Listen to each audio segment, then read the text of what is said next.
Prologue. The warning ignored. Part 1. The discovery beneath the Giza Plateau, March 15, 1936, 4:47 a.m. The crystalline tablet shouldn't have existed. Dr. James Cartwright's hands trembled as he held it, not from the pre-dawn chill that seeped through the limestone chambers, but from the wrongness of what he was touching. 23 years studying ancient civilizations, cataloging their pottery, their tools, their gradual technological evolution, nothing had prepared him for this. The tablet was approximately 18 inches long, 12 wide, composed of what appeared to be quartz but wasn't. When light struck its surface, the refraction patterns made his eyes water, as if his vision was trying to process dimensions that didn't belong in three-dimensional space. "Sir," his assistant Marcus called from deeper in the chamber, his Yorkshire accent stretched thin with awe. "There are more. Dozens. Perhaps hundreds." Cartwright forced himself to set the tablet carefully on his field table and followed Marcus's voice through the narrow passage they'd excavated just yesterday. Yesterday, when they'd been searching for Old Kingdom burial goods.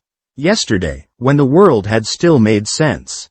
The passage opened into a chamber that defied the archaeological record. The walls were smooth, not carved smooth, but smooth in a way that suggested they'd been formed whole, as if the rock had been convinced to assume this shape rather than forced into it. Geometric patterns covered every surface, their angles precise to a degree that modern engineering would struggle to achieve. And along those walls, in shelves that seemed to grow from the stone itself, were hundreds of crystalline tablets. But it was the sound that stopped him mid-step. Not a sound his ears could hear, but something his bones perceived, a vibration that resonated in the space behind his thoughts, in that place where consciousness lived before it became words. The tablets were humming at frequencies human hearing couldn't process, but human awareness couldn't ignore. "What in God's name are they?" Marcus whispered. Cartwright approached the nearest shelf, his archaeological training warring with an instinct that screamed he should run, should seal this chamber, should pretend he'd never found it.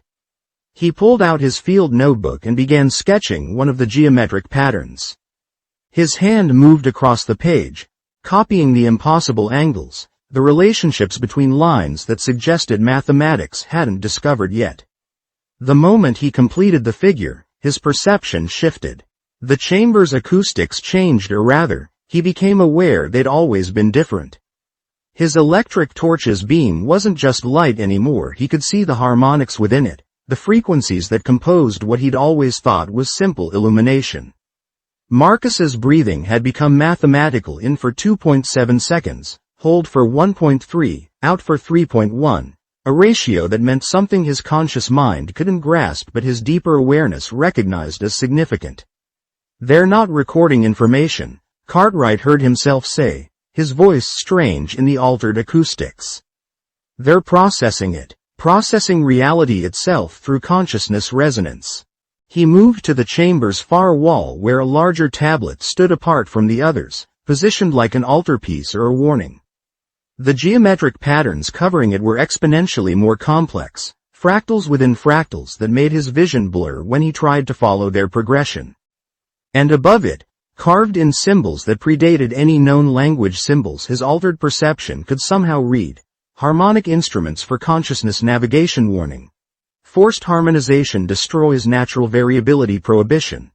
Manage not, guide only. Manage not, guide only, Cartwright repeated, and the words carried weight that made the tablet's humming intensify. Marcus had moved beside him, staring at the warning with the expression of a man seeing his own grave.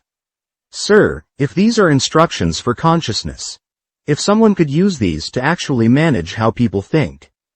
Cartwright understood the implications immediately. These weren't artifacts. They were tools. Tools for something that shouldn't be possible: the direct manipulation of human consciousness through harmonic frequency. And whoever had created them had understood the danger so completely they'd left a prohibition that had survived millennia. He made his decision in that moment.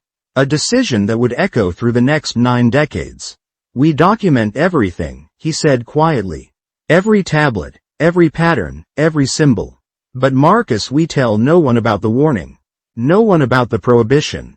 "Sir?" Think about it. If we report that these tablets can manipulate consciousness but shouldn't be used that way, what do you think will happen? How long before someone decides the warning is just primitive superstition? How long before someone decides they know better than ancient prohibitions? Marcus's face went pale. They'll use them anyway. They'll use them immediately. But if we document them as curiosities, as untranslatable ancient mathematics, perhaps they'll remain unstudied. Perhaps the warning will be heeded through ignorance rather than wisdom. Cartwright looked back at the tablets, their crystalline surfaces refracting light into spectrums that shouldn't exist. He was condemning the world to ignorance to protect it from knowledge. But the alternative, someone using these instruments to force human consciousness into managed patterns, was worse than ignorance. It was the death of human autonomy itself. God forgive me, he whispered, and began the work of hiding the most important discovery in human history.